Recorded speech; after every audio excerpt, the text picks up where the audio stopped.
نحمده ونصلي ونسلم على رسوله الكريم أما بعد فأعوذ بالله من الشيطان الرجيم بسم الله الرحمن الرحيم محمد رسول الله. وعن أبي هريرة رضي الله تعالى عنه أن رسول الله صلى الله عليه وسلم قال: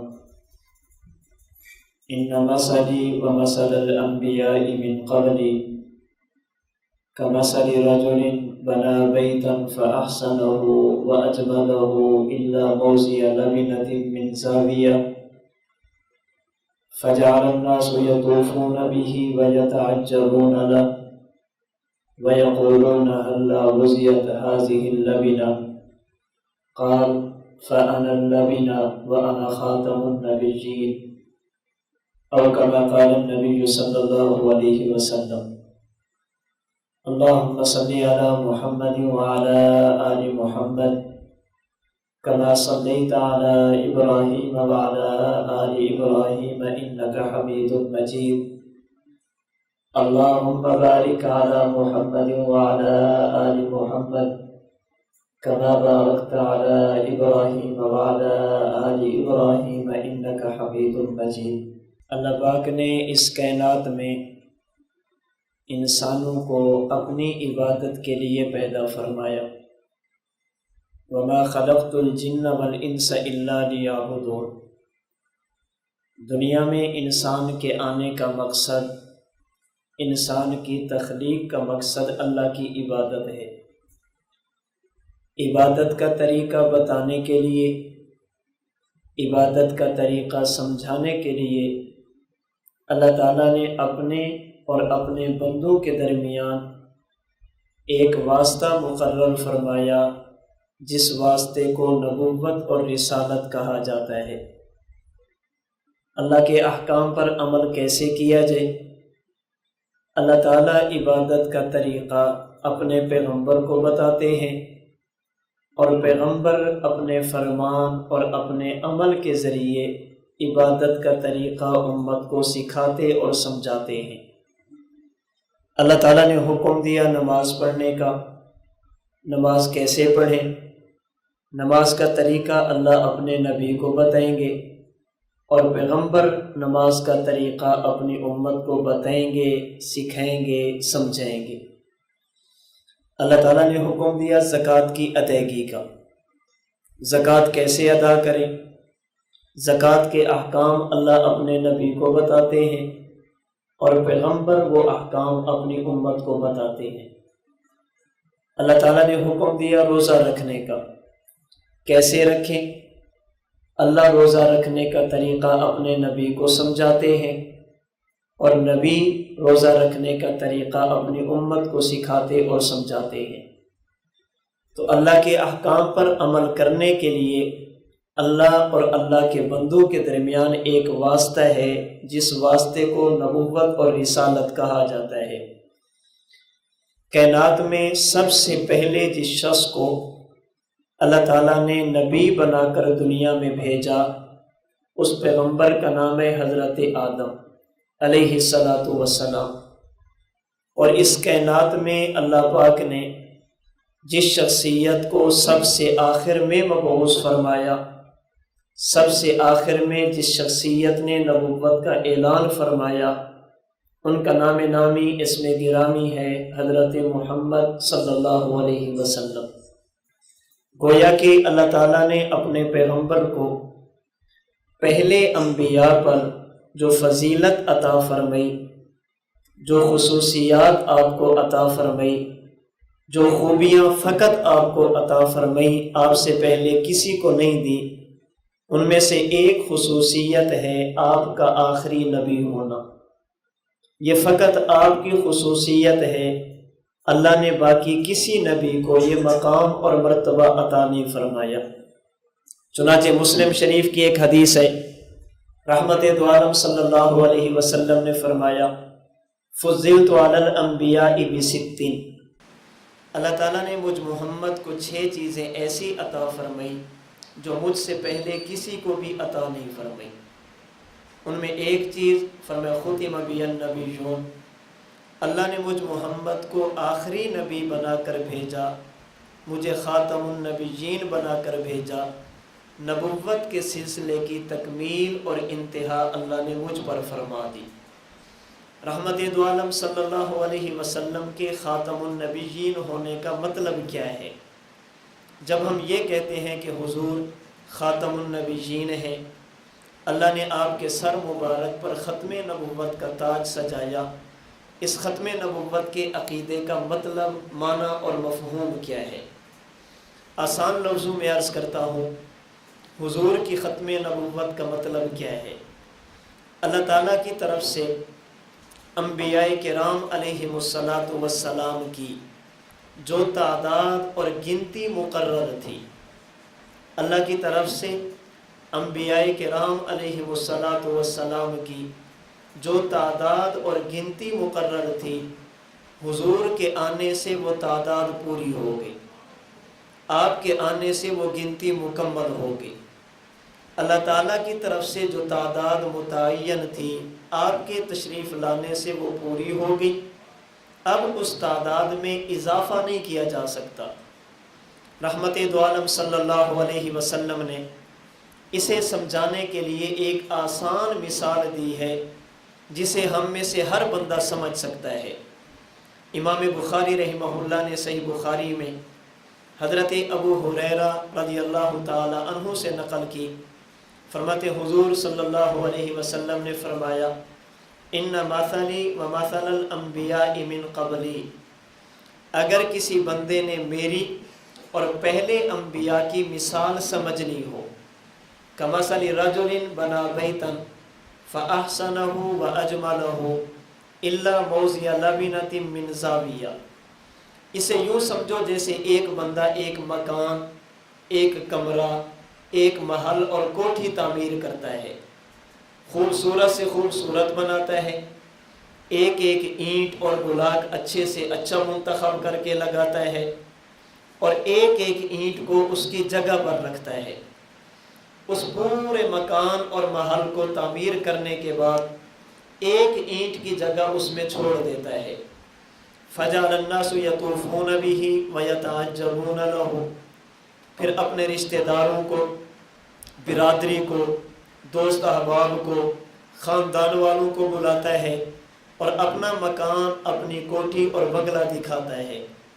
لوگ جب اس مکان کو دیکھتے ہیں تو لوگ اس مکان کی خوبصورتی پر اسے داد دیتے ہیں۔ وَيَقُولُونَ هَلَّا وُزِيَتْ هَذِهِ اللَّبِنَةُ، ان میں سے چند افراد کہہ بیٹھتے ہیں، یار یہ اینٹ کی جگہ کیوں چھوڑ دی؟ اگر اس جگہ پر اینٹ کو لگا دیا جائے، اس اینٹ کو بھی لگا دیا جائے تو محل کی خوبصورتی مکمل ہو جائے گی۔ یہ بندہ اینٹ اٹھاتا ہے، اس جگہ پر اینٹ لگاتا ہے، اب یہ محل ایسے مکمل ہوا کہ اس میں مزید کسی اضافے کی ضرورت نہیں، اس میں مزید کسی اینٹ کی گنجائش نہیں۔ فرمایا فَأَنَا اللَّبِنَ وَأَنَا خَاتَمُ النَّبِيِّينَ۔ اسی طرح اللہ رب العزت نے نبوت کا محل بنایا، قصر نبوت کی تعمیر فرمائی۔ اللہ تعالیٰ نے حضرت آدم کو نبی بنایا، حضرت ابراہیم کو نبی بنایا، حضرت موسیٰ، حضرت عیسیٰ علیہ السلام کو نبی بنایا۔ ہر نبی اپنی اپنی جگہ پر خوبصورت تھا، با کمال تھا، اچھی خصوصیات کا مالک تھا۔ قصر نبوت تو بن گیا لیکن ایک جگہ باقی تھی، اس ایک جگہ پر اللہ رب العزت نے مجھے نبی بنا کر بھیجا۔ جیسے آخری اینٹ لگا کر مکان کو مکمل کر دیا جاتا ہے، اللہ نے میرے سر پر نبوت اور ختم نبوت کا تاج سجا کر قصر نبوت کو یوں مکمل فرمایا جیسے اس اینٹ کے بعد مزید اینٹ کی ضرورت نہیں، مجھ محمد کے بعد کائنات میں کسی نئے نبی کی بھی کوئی ضرورت نہیں صلی اللہ علیہ وسلم۔ حضور کی ختم نبوت کا مطلب یہ ہے، آپ تشریف لے، آخر میں تشریف لے، آپ کی بعثت کا زمانہ تمام انبیاء کی بعثت کے زمانے کے بعد ہے۔ جو ہی آپ تشریف لے، آپ کے تشریف لانے سے انبیاء کی گنتی پوری، انبیاء کی تعداد مکمل، اب اس میں کمی بھی نہیں کر سکتے، اس میں اضافہ بھی نہیں کر سکتے۔ ایک روایت کے مطابق حضرات انبیاء کرام علیہم السلام کی تعداد 1,24,000 ہے۔ ایک روایت کے مطابق انبیاء کرام علیہم السلام کی تعداد 1,24,000 ہے۔ جب آپ دنیا میں تشریف لے آئے تو یہ تعداد پوری ہو گئی۔ اب آپ کے بعد کسی ایسے نبی کو ماننا جس کی وجہ سے تعداد میں اضافہ ہو جائے، گنتی بڑھ جائے، یہ عقیدہ ختم نبوت کا انکار ہوگا۔ عقیدہ ختم نبوت کو ماننا نہیں ہوگا، بلکہ عقیدہ ختم نبوت کے انکار کی ایک صورت بلکہ صراحت ہوگی کہ کوئی بندہ حضور کے بعد کسی ایسے نبی کو نبی مانے جو نیا ہو، اور اس کو نبی ماننے سے انبیاء کی تعداد اور گنتی میں اضافہ ہو جائے۔ رحمت دو عالم صلی اللہ علیہ وسلم کی ختم نبوت کا عقیدہ، آپ کو آخری نبی ماننا، یہ اسلام کا اساسی اور بنیادی عقیدہ ہے۔ اسلام کا اساسی اور بنیادی عقیدہ ہے۔ حضرت امام اعظم امام ابو حنیفہ رحمہ اللہ کا فرمان اور فتویٰ حافظ ابن حجر مکی رحمہ اللہ نے الخیرات الحسان فی مناقب الامام الاعظم ابی حنیفہ النعمان میں نقل فرمایا۔ حضرت امام ابو حنیفہ فرماتے ہیں، اگر کائنات میں کوئی شخص رحمت دو عالم صلی اللہ علیہ وسلم کے بعد نئی نبوت کا دعویٰ کرے، یہ کہے کہ میں اللہ کا نبی، یہ کہے کہ میں اللہ کا رسول، یہ کہے کہ میں اللہ کا پیغمبر، اور کوئی بندہ اس سوچ کے ساتھ اس سے دلیل مانگتا ہے کہ اگر یہ دلیل دے گا تو میں اسے نبی مان لوں گا، امام صاحب رحمۃ اللہ علیہ فرماتے ہیں یہ دلیل مانگنے والا بھی مسلمان نہیں رہے گا، یہ بھی ایمان سے نکل جائے گا۔ حضور صلی اللہ علیہ وسلم کی ختم نبوت کا عقیدہ ایسا اساسی اور بنیادی عقیدہ ہے جس میں کسی مدعی نبوت سے اس نیت کے ساتھ کہ اگر یہ دلیل دے گا تو اسے نبی مان لوں گا، اس دلیل مانگنے کی بھی اجازت اور گنجائش موجود نہیں ہے۔ رحمت دو عالم صلی اللہ علیہ وسلم اللہ کے آخری نبی ہیں۔ اللہ نے آپ پر نبوت کے سلسلے کو ختم فرما دیا، آپ کو خاتم النبیین بنایا۔ آپ کے آخری نبی ہونے پر ہمارے پاس دلیل کیا ہے؟ آپ کی ختم نبوت کا عقیدہ کس کس دلیل سے ثابت ہے؟ چند ایک دلیل آپ کی توجہ کی نظر کروں گا جن سے رحمت دو عالم صلی اللہ علیہ وسلم کی ختم نبوت ثابت ہوگی، اور یہ بات بھی سمجھ آئے گی کہ حضور کے تشریف لانے کے بعد کسی نئے نبی کو نبی ماننے کی کوئی ضرورت نہیں، کسی نئے نبی کی نبوت کی کوئی ضرورت نہیں۔ اللہ پاک نے نبوت کو رحمت عالم صلی اللہ علیہ وسلم پہ کامل، مکمل اور ختم فرما دیا۔ آپ کی ختم نبوت کی سب سے پہلی دلیل قرآن کریم کا 26واں پارہ سورۃ الفتح کی آخری آیت، اللہ پاک فرماتے محمد الرسول اللہ، آمینہ کے لال حضرت عبداللہ کے لخت جگر، حضرت محمد صلی اللہ علیہ وسلم اللہ کے رسول ہیں۔ میں اور آپ جب اسلام کی بات کرتے ہیں تو ہم ایک کلمہ کی بات کرتے ہیں جسے کلمہ توحید یا کلمہ طیبہ کہا جاتا ہے، لا الہ الا اللہ محمد الرسول اللہ۔ یہ مکمل کلمہ حدیث مبارک کی کتاب الآثار میں امام ابو حنیفہ رحمہ اللہ کے شاگرد حضرت امام محمد بن حسن رحمہ اللہ نے نقل فرمایا باب الاضحیہ میں کہ رحمت دو عالم صلی اللہ علیہ وسلم نے قربانی کے موقع پر 2 جانور ذبح فرمائے، ایک جانور اپنی طرف سے اور دوسرا جانور ان لوگوں کی طرف سے، من قال لا الہ الا اللہ محمد الرسول اللہ، جو آپ کے مسلمان امتی ہیں، کلمہ پڑھنے والے، آپ نے ان کی طرف سے جانور ذبح کیا۔ اسی کو کلمہ طیبہ کہتے ہیں، کلمہ توحید کہتے ہیں، لا الہ الا اللہ محمد الرسول اللہ۔ اللہ پاک نے قرآن کریم میں اپنے نبی کو رسول اللہ فرمایا، اپنے پیغمبر کو رسول اللہ فرمایا۔ آپ سے پہلے کائنات میں جتنے بھی نبی گزرے، اللہ نے جن انبیاء کو نبوت عطا فرمائی، ان انبیاء کرام علیہم الصلاۃ والسلام کے جو القاب ہیں، ان کے جو القاب ہیں، خصوصیات ہیں، وہ علماء نے مختلف تحریر فرمائی ہے۔ حضرت آدم علیہ السلام کو صفی اللہ کہا جاتا ہے، حضرت نوح علیہ السلام کو نجی اللہ کہا جاتا ہے، حضرت داؤد علیہ السلام کو خلیفۃ اللہ کہا جاتا ہے، حضرت یوسف علیہ السلام کو صدیق اللہ کہا جاتا ہے، حضرت ابراہیم علیہ السلام کو خلیل اللہ کہا جاتا ہے، حضرت اسماعیل علیہ السلام کو ذبیح اللہ کہا جاتا ہے، حضرت موسیٰ علیہ السلام کو کلیم اللہ کہا جاتا ہے، حضرت عیسیٰ علیہ السلام کو روح اللہ کہا جاتا ہے۔ یہ انبیاء کے مختلف القاب ہیں جن میں ان کو شہرت ملی ہے۔ کسی نبی کا لقب بطور شہرت کے رسول اللہ نہیں ہے، کسی نبی کا لقب بطور شہرت کے رسول اللہ نہیں ہے، مختلف القاب ہیں، لیکن اللہ پاک نے جناب رسول اللہ صلی اللہ علیہ وسلم کا جو مشہور لقب ذکر فرمایا وہ وصف رسالت۔ آپ سے پہلے کسی کو رسول اللہ نہیں کہا، آپ کو رسول اللہ فرمایا۔ اس کی وجہ کیا ہے؟ اچھی طرح بات کو سمجھیں گے۔ رسول عربی زبان کا لفظ ہے جس کا معنی ہوتا ہے قاصد، جس کا معنی ہوتا ہے نمائندہ، جس کا معنی ہوتا ہے کسی کا پیغام لے کر آگے پہنچانے والا۔ اس رسول اور قاصد کے ذمے دو کام ہیں۔ نمبر ایک سے پیغام لینا، نمبر دو دوسرے کو پیغام دینا۔ یہ قاصد کا کام ہوتا ہے، ایک بندے کا پیغام دوسرے تک پہنچاتا ہے، ایک بندے کی بات دوسرے تک پہنچاتا ہے۔ یہ دو بندوں کے درمیان واسطہ۔ رسول اس مقدس جماعت کو کہا جاتا ہے جو اللہ کا پیغام لیتے ہیں، امت کو پیغام دیتے ہیں۔ جس طرح دنیا میں قاصد ایک کا پیغام دوسرے تک پہنچاتا ہے، اسی طرح انبیاء کرام علیہم السلام نے اللہ کے پیغام کو اللہ کی مخلوق تک پہنچایا۔ یہ حضرت آدم نے بھی کیا، حضرت ابراہیم نے بھی کیا، ہر نبی نے اللہ کا پیغام امت تک پہنچایا۔ اب سوال یہ ہے، جب رسول کا معنی ہے اللہ سے لینا اور امت کو دینا، یہ کام تو پہلے نبیوں نے بھی کیا، یہ کام حضور نے بھی فرمایا۔ انہیں رسول اللہ نہیں کہا، آپ کو رسول اللہ کہا۔ انہیں اللہ کا رسول بطور لقب شہرت کے نہیں فرمایا، اگرچہ وہ رسول تھے۔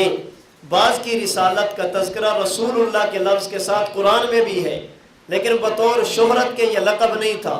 جب انہوں نے اللہ سے لیا بھی، آگے مخلوق کو دیا بھی، انہیں رسول اللہ کیوں نہیں کہا؟ آپ کو رسول اللہ کہا۔ وجہ اس کی یہ ہے، حضرت آدم سے لے کر حضرت عیسیٰ تک علیہم السلام، ان انبیاء نے جب اللہ سے لیا تو لینے کی ایک حد تھی، آگے جب مخلوق کو دیا تو دینے کی بھی ایک حد تھی۔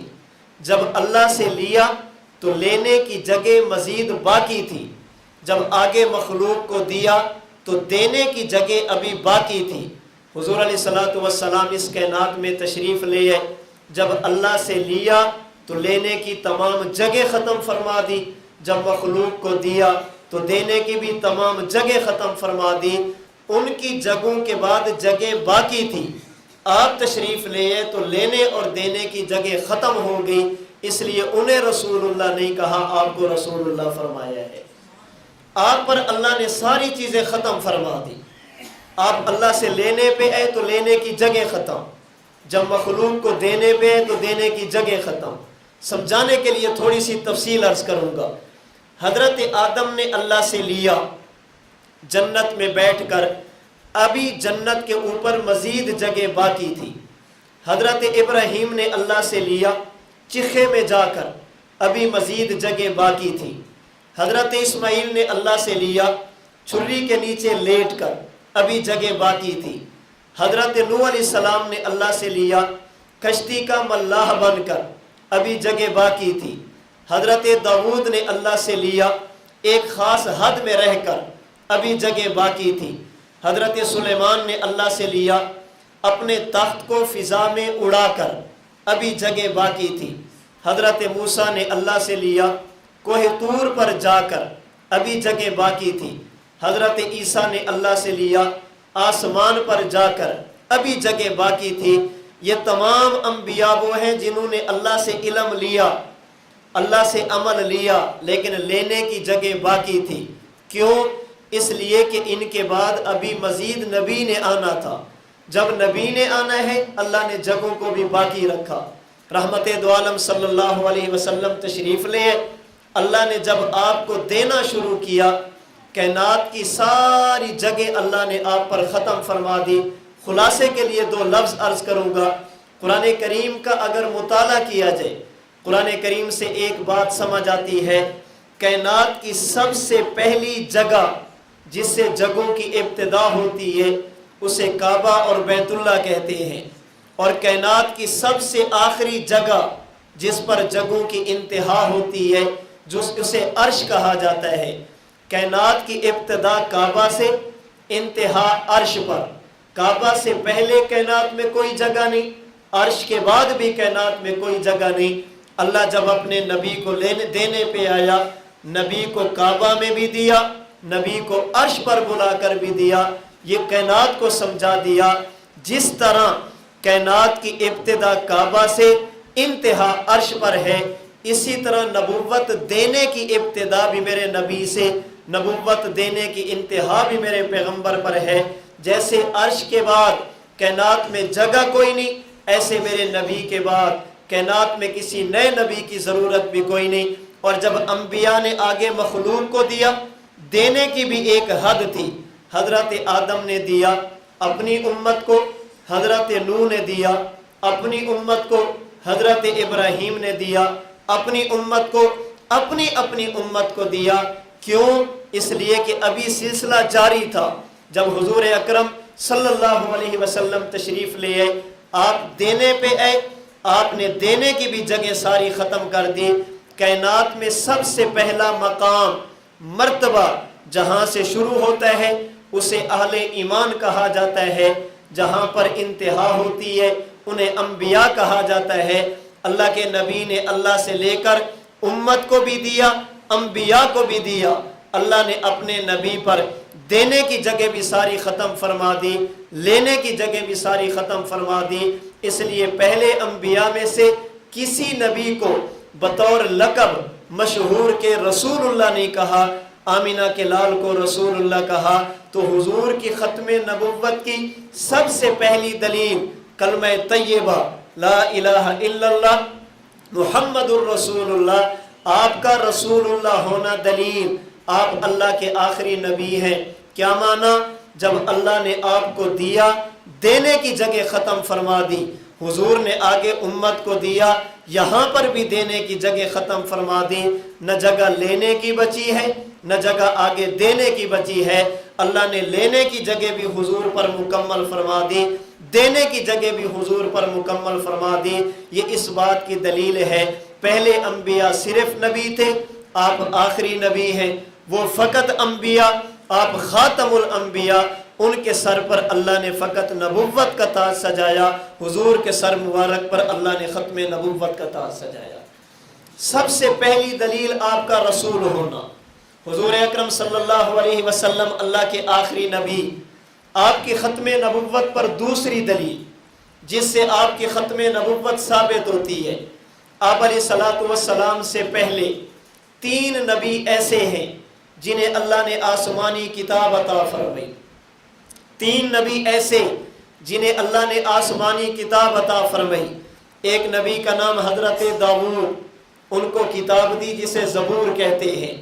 ایک نبی کا نام حضرت موسیٰ، انہیں کتاب دی جسے تورات کہتے ہیں۔ ایک پیغمبر کا نام حضرت عیسیٰ علیہ السلام، انہیں کتاب دی جسے انجیل کہتے ہیں۔ آپ سے پہلے یہ 3 نبی ہیں اور یہ 3 آسمانی کتابیں ہیں۔ وقت گزرنے کے ساتھ ساتھ یہ آسمانی کتابیں وہ ہیں جو تبدیل ہو گئی۔ وقت گزرنے کے ساتھ ساتھ یہ آسمانی کتابیں وہ ہیں جو اپنی اصلی صورت میں باقی نہیں رہی۔ وقت گزرنے کے ساتھ ساتھ لوگوں نے ان آسمانی کتابوں میں تحریف اور تبدیلی کر ڈالی۔ آج دنیا کا کوئی شخص بھی حضرت داؤد کا کلمہ پڑھنے والا، حضرت موسیٰ کی نبوت کا اقرار کرنے والا، انہیں نبی مان کر آج بھی ان کا کلمہ پڑھنے والا، حضرت عیسیٰ علیہ السلام کی طرف اپنی نسبت کرنے والا، اپنے آپ کو نصرانی اور عیسائی کہنے والا، آج کوئی بندہ بھی یہ نہیں کہہ سکتا ہمارے پاس تورات وہی جو حضرت موسیٰ پر اتری تھی۔ کوئی عیسائی نہیں کہہ سکتا ہمارے پاس انجیل وہی جو حضرت عیسیٰ علیہ السلام پہ اتری تھی۔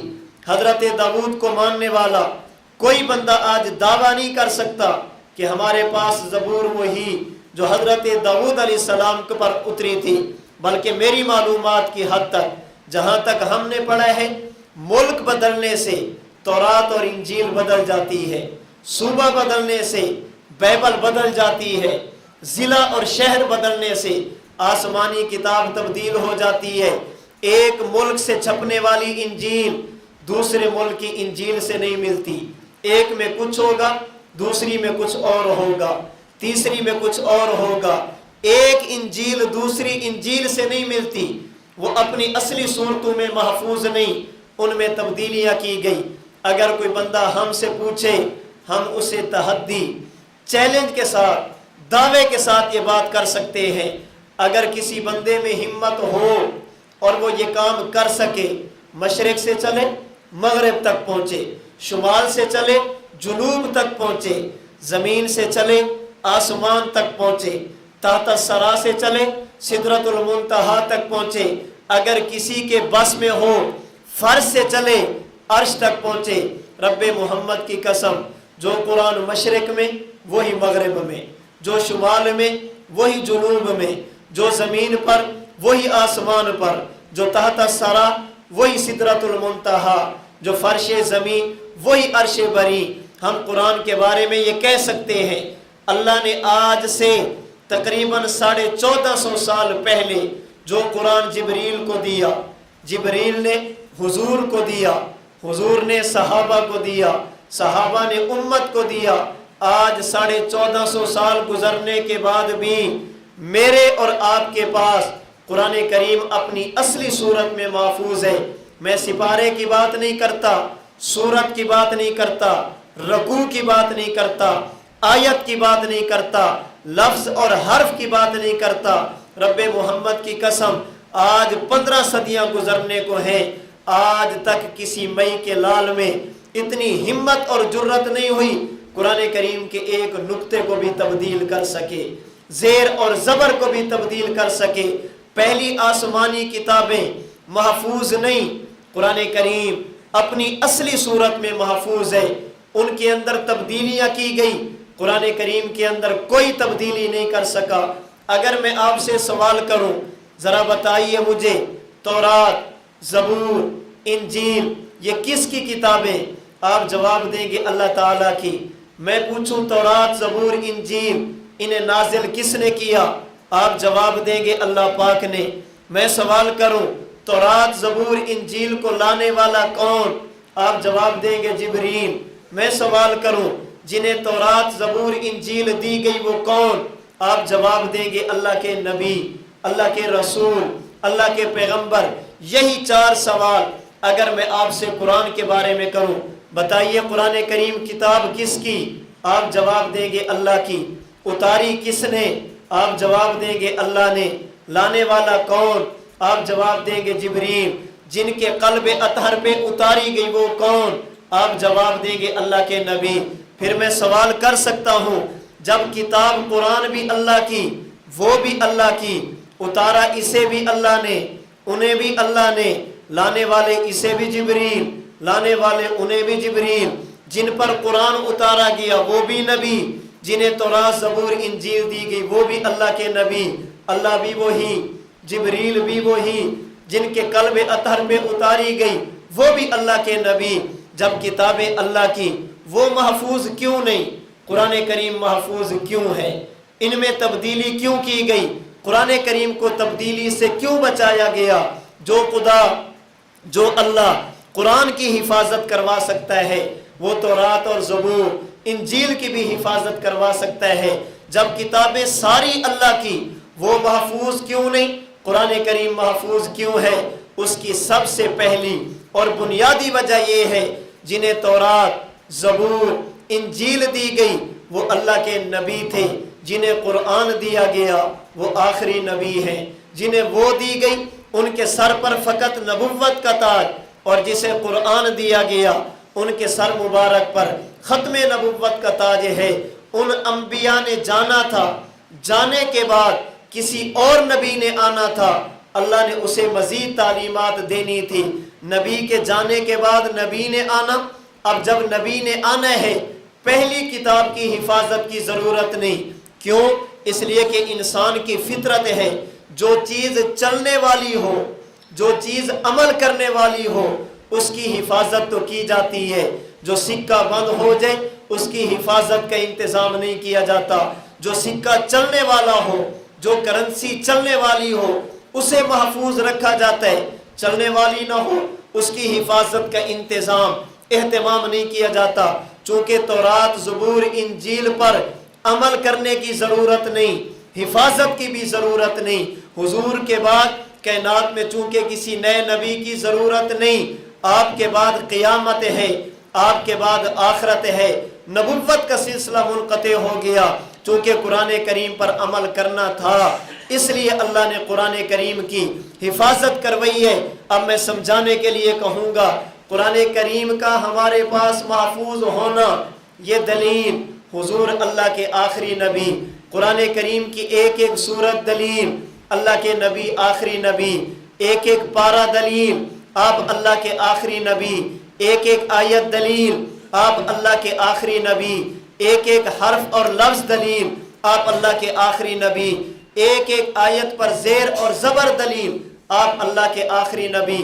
اگر میرے اور آپ کے پاس آج اگر اللہ کا قرآن محفوظ ہے اس کی سب سے بڑی وجہ یہ ہے کہ حضور اللہ کے آخری نبی ہے۔ قرآن کریم کا محفوظ ہونا یہ دلیل ہے کہ حضور کون؟ اللہ کے آخری نبی۔ اگر حضور آخری نبی نہ ہوتے آج میرے اور آپ کے پاس قرآن محفوظ نہ ہوتا، آپ کے بعد کسی نئے نبی نے آنا ہوتا، ہمارے پاس قرآن کریم محفوظ نہ ہوتا۔ قرآن کریم کا محفوظ ہونا یہ دلیل ہے کہ حضور اللہ کے آخری نبی ہے۔ حضور کی ختم نبوت کی تیسری دلیل جس سے ثابت ہوتا ہے کہ آپ اللہ کے آخری نبی، آپ سے پہلے کائنات میں جتنے بھی نبی ہیں کسی نبی کی مکمل زندگی ان کی امتوں کے پاس محفوظ نہیں ہے، کسی بھی نبی کی مکمل سیرت ان کی امتوں کے پاس محفوظ نہیں، کسی بھی نبی کی عبادت کے مکمل طریقے ان کی امتوں کے پاس محفوظ نہیں۔ اگر کوئی ہم سے پوچھے گا ہم اللہ کے نبی کی زندگی کو یوں محفوظ بتائیں گے، حضور اپنی والدہ کے پیٹ میں تھے، ہمارے پاس وہ حالات بھی محفوظ ہیں۔ اللہ کے نبی پیدا ہوئے، آپ کی ولادت کے واقعات ہمارے پاس محفوظ ہیں۔ آپ کا بچپن، آپ کا لڑکپن، آپ کی جوانی، آپ کی شادی، آپ کی تجارت، آپ کی اولاد، آپ کی جنگیں، آپ کے معاملات، آپ کی خانگی زندگی، آپ کی باہر کی زندگی، اپنوں کے ساتھ برتاؤ، غیروں کے ساتھ برتاؤ، آپ کی عبادت کا طریقہ، عبادت کے احوال، آپ علیہ الصلوۃ والسلام کی دنیاوی زندگی میں آپ کی بیماریاں، آپ کی رحلت اور وفات، آپ کو غسل دینے والے، آپ کا جنازہ کیسے پڑھا گیا، آپ کو قبر میں اتارنے والے کون، قبر کے اندر اللہ کے نبی کے جسم کا محفوظ ہونا، قبر کے اندر اللہ کے نبی کی خدمت میں ملائکہ کی طرف سے سلام کا پہنچانا، قبر انور پر حاضر ہونے والوں کے سلام کو سن کر اس کا جواب دینا، آپ علیہ الصلوۃ والسلام کا قبر میں رہ کر اللہ کی عبادت نماز کی صورت میں ادا کرنا، اللہ کی طرف سے آپ کو رزق کا ملنا، امت کے اعمال کو دیکھ کر خوشی کا اظہار کرنا یا استغفار کرنا، آپ کا قیامت کے دن قبر سے اٹھنا، حوض کوثر پر جانا، امت کی شفاعت فرمانا، حساب اور کتاب کے لیے آسانی اور سہولت کی شفاعت کرنا، آپ کا جنت میں جانا، الغرض ماں کے پیٹ سے لے کر دنیا تک، دنیا سے لے کر قبر تک، قبر سے لے کر جنت میں جانے تک آپ کی زندگی کے ایک ایک حالت آج ہمارے پاس محفوظ ہے۔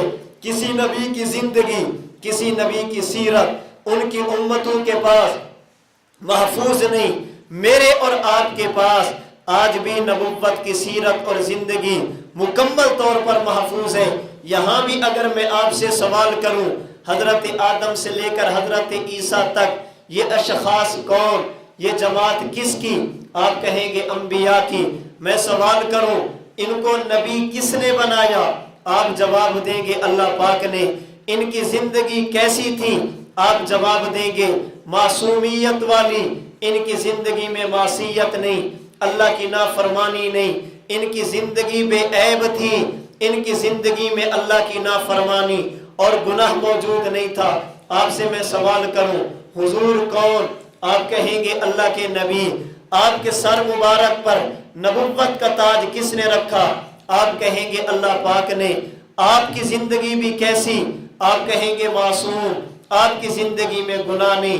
پھر سوال یہ ہے جب وہ بھی اللہ کے نبی، حضور بھی اللہ کے نبی، انہیں بھی نبی اللہ نے بنایا، آپ کو بھی اللہ نے بنایا، ان کو بھی اللہ نے گناہوں سے بچایا، آپ کو بھی اللہ نے گناہوں سے بچایا، ان کی سیرت محفوظ کیوں نہیں؟ آپ کی زندگی محفوظ کیوں ہے؟ ان کے احوال محفوظ کیوں نہیں؟ آپ کی مکمل زندگی اس امت کے پاس محفوظ کیوں ہے؟ یاد رکھنا اس کی بھی سب سے بڑی وجہ یہ ہے وہ فقط نبی، آپ آخری نبی، ان کے لیے فقط نبوت، آپ کے لیے ختم نبوت، ان کی نبوت کے بعد نبوت، آپ کی نبوت کے بعد قیامت، وہ فقط انبیاء، آپ خاتم الانبیاء۔ اگر آج میرے اور آپ کے پاس اپنے نبی کی مکمل زندگی محفوظ ہے تو یہ دلیل ہے کہ حضور اللہ کے آخری نبی ہیں۔ کیوں؟ آج اگر کوئی بندہ حضرت موسیٰ علیہ السلام کی تعلیمات پر عمل کرنا چاہے کر سکتا ہے؟ آج اگر کوئی بندہ حضرت داؤد علیہ السلام کی تعلیمات پہ عمل کرنا چاہے کر سکتا ہے؟ نہیں کر سکتا۔ کیسے کر سکتا ہے؟ مسلم شریف کی روایت آپ نے فرمایا لو کان موسیٰ حیا لما وسعہ الا اتباعی۔ اے مسلمانوں آج اگر اللہ کے نبی حضرت موسیٰ بھی دنیا میں موجود ہوتے وہ مجھ محمد کی بات مانتے، اپنی بات نہ کرتے۔ اس لیے ہمارا عقیدہ ہے اللہ نے انبیاء میں سے ایک نبی حضرت عیسیٰ کو زندہ آسمان پہ اٹھا لیا۔ جب قیامت قریب آئے گی حضرت عیسیٰ زندہ زمین پر تشریف لیں گے۔ آپ زمین پر آ کر لا الہ الا اللہ عیسیٰ روح اللہ نہیں پڑھیں گے، لا الہ الا اللہ محمد الرسول اللہ پڑھیں گے۔ اگر نماز پڑھیں گے یا پڑھیں گے انجیل کی تلاوت نہیں، اللہ کے قرآن کی تلاوت کریں گے۔ بات عیسائیت کی نہیں کریں گے، اسلام کی کریں گے، اپنی شریعت کی نہیں، شریعت محمدیہ کی کریں گے۔ چونکہ حضور اللہ کے آخری نبی، آپ کی ختم نبوت کی وجہ سے اللہ نے اس امت کے اندر یہ اعزاز عطا فرمایا، امت کے پاس نبی کی مکمل زندگی آج بھی محفوظ ہے۔ بلکہ میں ایک بات مزید عرض کرتا ہوں، اللہ نے اپنے نبی کی ختم نبوت کی وجہ سے آپ کی ختم نبوت کو یوں بتایا، یوں ثابت فرمایا، آج کسی نبی کا امتی صحیح دلائل کی دنیا میں اپنے نبی کے مکمل فرامین بھی نہیں بتا سکتا۔ اگر ہم سے کوئی بندہ پوچھے گا ہم بتائیں گے اگر میرے پیغمبر نے اپنی مبارک زبان سے لفظ فرمایا امت کے پاس الفاظ بھی محفوظ ہیں، اگر نبی نے ہاتھ سے اشارہ فرمایا ہمارے پاس اشارات بھی محفوظ ہیں، میرے نبی کے اشارے بھی محفوظ ہیں، آپ کی عادات بھی محفوظ ہیں، آپ کی خصوصیات بھی محفوظ ہیں، عبادات کے احوال بھی محفوظ ہیں۔ وجہ اس کی یہ ہے پہلے فقط نبی، آپ آخری نبی، ان کے لیے فقط نبوت، آپ کے لیے ختم نبوت، وہ انبیاء، آپ خاتم الانبیاء صلی اللہ علیہ وسلم۔ اگر امت کے پاس میرے نبی کی زندگی مکمل محفوظ ہے تو یہ دلیل حضور اللہ کے آخری نبی ہے۔ آپ کی ختم نبوت کی چوتھی دلیل، حضور اکرم صلی اللہ علیہ وسلم اللہ کے آخری نبی، آپ کی ختم نبوت کی چوتھی دلیل میری اور آپ کی شکلوں کا محفوظ ہونا، یہ دلیل ہے کہ حضور پر نبوت ختم ہے۔ گناہوں کے باوجود میری اور آپ کی شکلوں کا نہ بگڑنا، اللہ کی طرف سے اس امت پر اجتماعی عذاب کا نہ آنا، یہ دلیل اللہ نے نبوت کی حضور پر تکمیل اور انتہا فرما دی۔ اللہ کی نافرمانی کے باوجود بھی آسمان سے پتھروں کا نہ برسنا، اللہ کی نافرمانی کے باوجود بھی آسمان سے آگ کا نہ برسنا، اللہ کی نافرمانی کے باوجود بھی شکلوں کا محفوظ ہونا، یہ دلیل ہے اللہ نے نبوت کی حضور پر انتہا فرما دی۔ اگر حضور آخری نبی نہ ہوتے، میری اور آپ کی شکلیں محفوظ نہ ہوتی، حضور آخری نبی نہ ہوتے، ہم اس کائنات میں امن، چین، اطمینان اور سکون کے ساتھ نہ پھرتے۔ تھوڑی سی تفصیل اس کی بھی عرض کرنا چاہوں گا۔ قرآن کریم کا 9واں پارہ سورۃ الانفال کی آیت 32 آیت 33 میں اللہ پاک نے اہل مکہ ان کی ایک دعا کا تذکرہ فرمایا، پھر اللہ نے اپنے کرم کا تذکرہ فرمایا، نبی کی ختم نبوت کا تذکرہ فرمایا۔ اللہ پاک نے قرآن کریم کی ان آیات میں اہل مکہ کی ایک دعا کو نقل کیا۔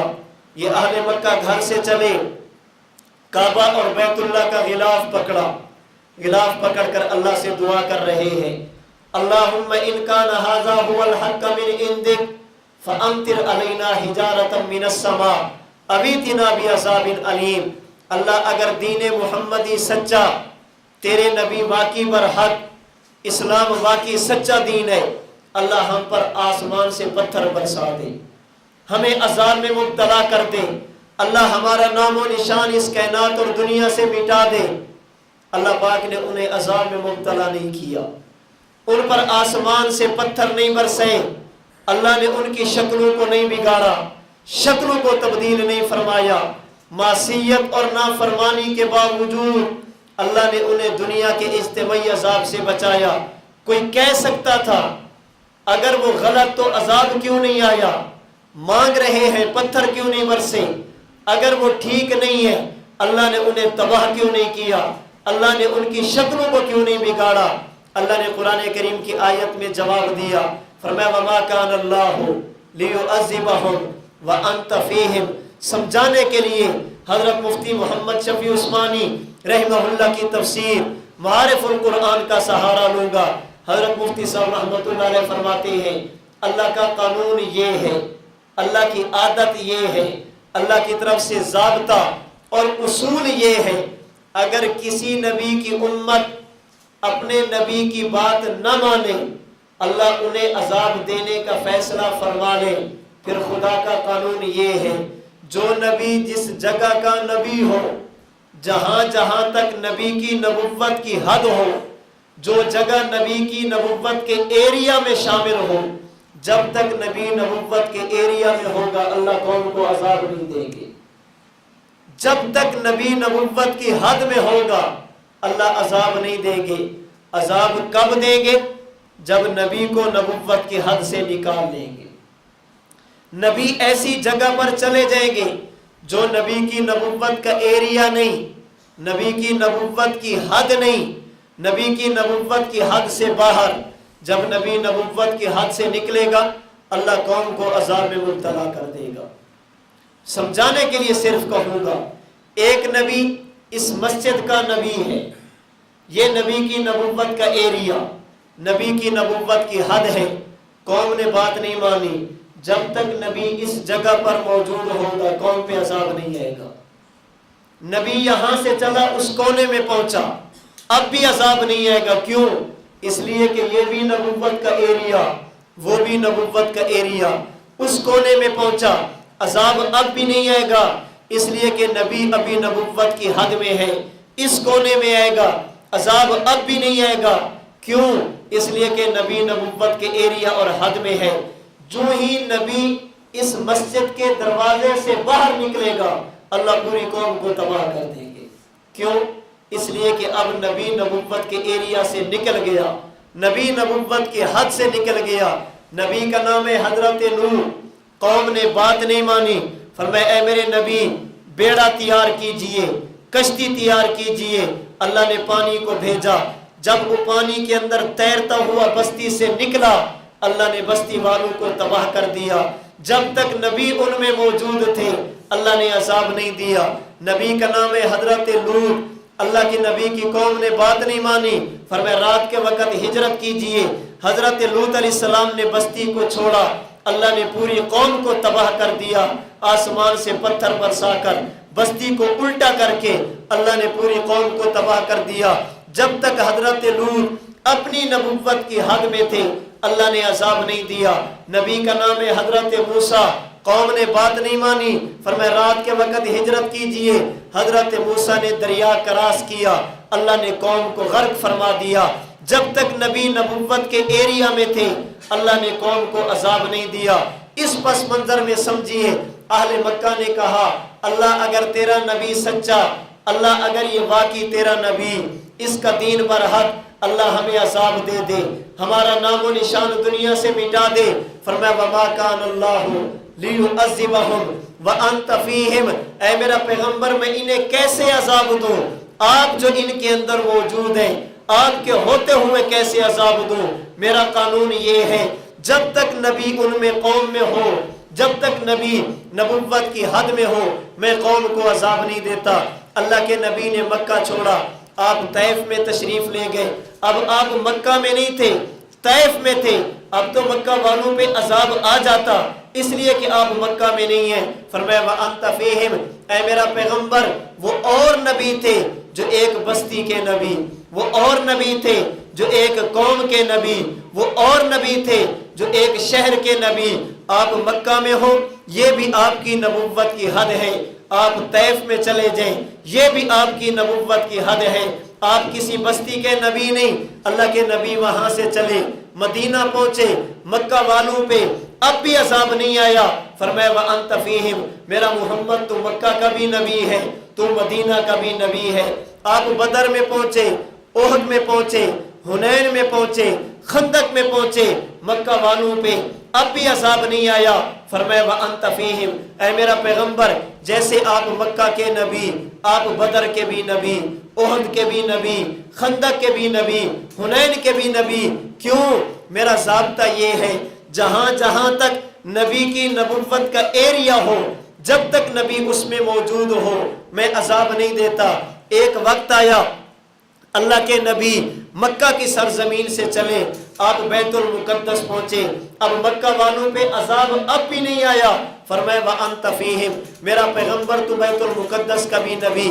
اللہ کے نبی وہاں سے چلے، پہلا آسمان، دوسرا، تیسرا، چوتھا، پانچواں، چھٹا، ساتواں، سدرۃ المنتہا، شریف الاقلام، آپ عرش پر پہنچے۔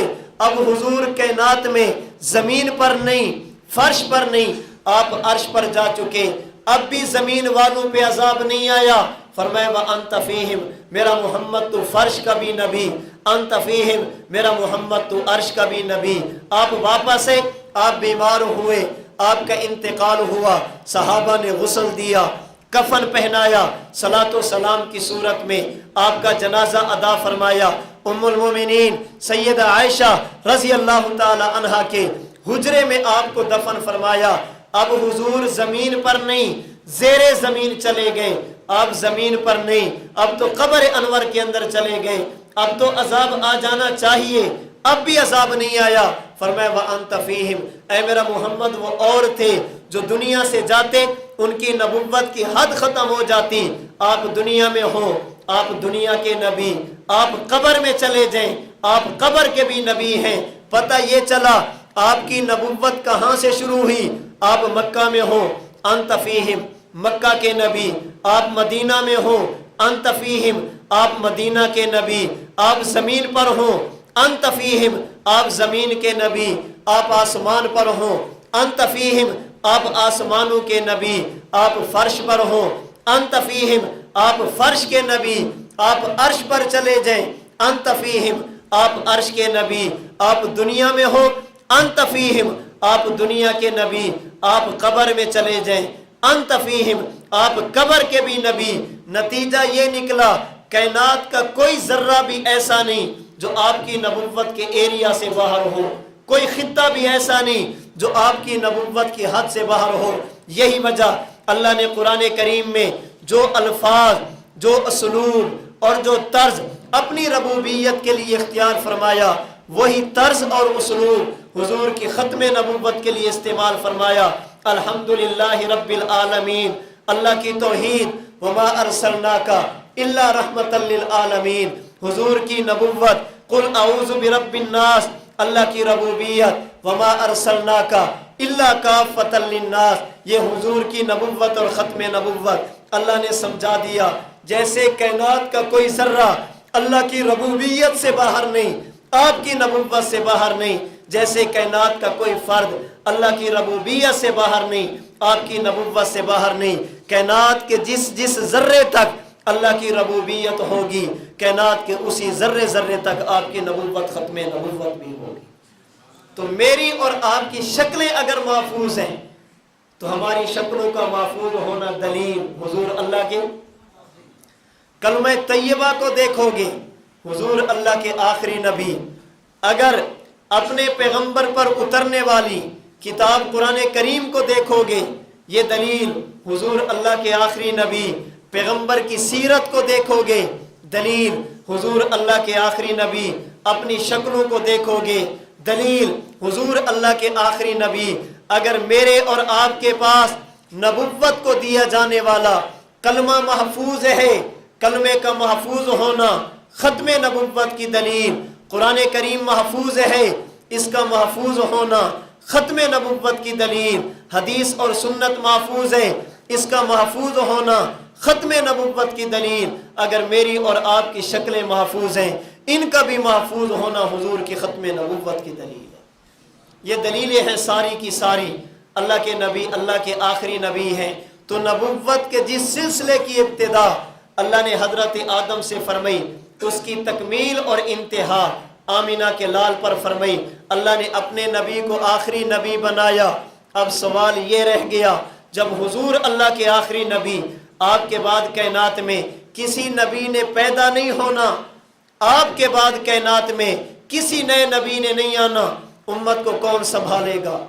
امت کی رہنمائی کون کرے گا؟ امت کی دینی ضرورت کو پورا کون کرے گا؟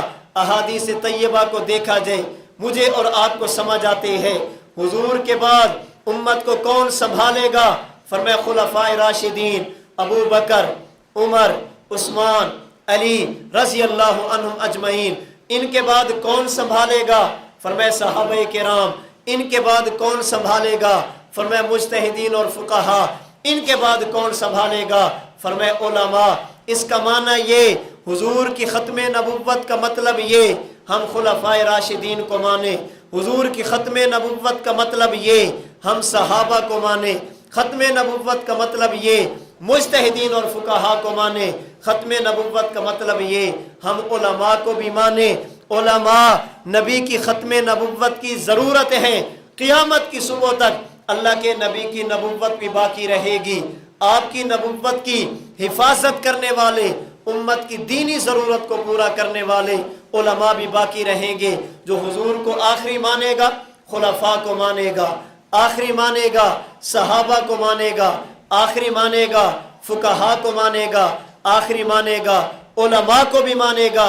ہم کسی کے کہنے پر حضور کی ختم نبوت کا انکار نہیں کرتے، ہم کسی کے کہنے پر خلفائے راشدین کو نہیں چھوڑتے، ہم کسی کے کہنے پر صحابہ کرام کو نہیں چھوڑتے، ہم کسی کے کہنے پر فقہا کو نہیں چھوڑتے، تو ہم کسی کے کہنے پر علماء حق کو بھی نہیں چھوڑ سکتے۔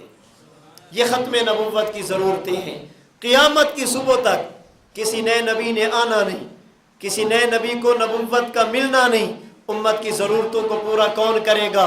اللہ کے نبی نے یہ 4 طبقات امت کو دیے۔ فرمایا میرے بعد خلفائے راشدین، ان کے بعد صحابہ کرام، ان کے بعد مجتہدین اور فقہا، پھر ان فقہا کی تعلیمات کی روشنی میں علماء امت۔ یہ عقیدہ ختم نبوت کی ضرورت ہے۔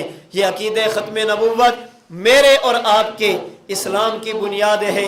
اور یاد رکھنا، حضور کی ختم نبوت کا عقیدہ وہ ہے جو انسان تو انسان جانور بھی مانتے ہیں۔ آپ کی ختم نبوت کے عقیدے کو جانور بھی مانتے ہیں۔ امام طبرانی رحمہ اللہ نے المعجم الصغیر میں روایت نقل کی، حضرت عمر فرماتے ہیں ہم حضور کی مجلس میں بیٹھے تھے، ایک دیہاتی اپنے ہاتھ میں ایک تھیلا لے کر آپ کی مجلس میں حاضر ہوا، آ کر حضور سے پوچھا آپ کون ہیں؟ فرمایا مجھے اللہ کا نبی کہتے ہیں، مجھے اللہ کا رسول اور پیغمبر کہتے ہیں۔ وہ دیہاتی اور شکاری پوچھنے لگا آپ اللہ کے نبی ہیں؟ فرمایا جی ہاں، مجھے اللہ کا نبی کہتے ہیں، اللہ کا رسول کہتے ہیں۔ حضرت عمر فرماتے ہیں اس نے اپنا تھیلا کھولا، اپنا تھیلا کھولا، تھیلا کھولنے کے بعد اندر سے ایک گوہ نکالی، گوہ آپ کے سامنے گوہ کو رکھا، کہ ان آمن بکا ھذا الذب آمنت بکا، اے محمد اگر یہ گوہ آپ کو مان لے تو میں بھی مان لوں گا، یہ آپ کو نبی مان لے میں بھی مان لوں گا۔ حضرت عمر فرماتے ہیں حضور نے گوہ سے بات کی، گوہ نے آپ کو جواب دیا، فتکلم الذب بلسان عربی مبین یفہمہ القوم جمیعا، آپ نے اس کے ساتھ گفتگو کی، اس گوہ نے ایسا جواب دیا تمام صحابہ اس کی بات کو سن بھی رہے تھے، سمجھ بھی رہے تھے۔ آپ نے فرمایا یا ذب، اے گوہ میری بات کو سنتی ہو؟ کہ لبیک و صادیک یا رسول رب العالمین، حضور فرمائیے کیا حکم ہے؟ میں آپ کی بات کو سن رہی ہوں، کیا پوچھنا چاہتے ہیں فرمائیے۔ آپ نے پوچھا کہ تیرا خدا کون، تو عبادت کس کی کرتی ہے؟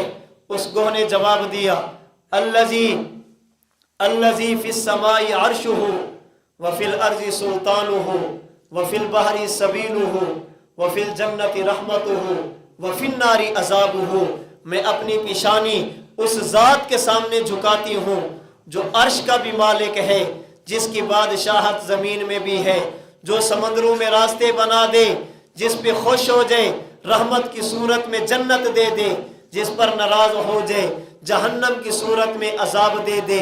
میں سجدہ اسی کو کرتی ہوں، عبادت اسی کی کرتی ہوں، خالق اور مالک اسی کو مانتی ہوں۔ آپ نے فرمایا من انا، اے گو ذرا یہ بتا مجھے بھی جانتی ہے میں کون ہوں؟ اس گوہ نے جواب دیا انت رسول اللہ، حضور آپ اللہ کے رسول ہیں۔ کوئی کہہ سکتا تھا رسول تو اور بھی تھے، اس نے حضور کی رسالت کا اقرار کیا تو کیا کمال کیا، کہ انت رسول اللہ و خاتم الانبیاء، حضور میں اللہ کو رسول، آپ کو اللہ کا نبی بھی مانتی ہوں، آخری رسول بھی مانتی ہوں۔ میں فقط آپ کی نبوت نہیں ختم نبوت بھی مانتی ہوں۔ اس کا معنی یہ ہے حضور کو آخری نبی فقط انسان نہیں جانور بھی مانتے ہیں۔ ختم نبوت کا عقیدہ جانوروں کو بھی سمجھ آیا، انسان تو اشرف المخلوقات ہے، پھر ہم کہہ سکتے ہیں جو حضور کو آخری نہ مانے وہ جانوروں سے بھی بدتر ہے، آپ کی ختم نبوت کا اقرار نہ کرے وہ جانوروں سے بھی گیا گزرا ہے۔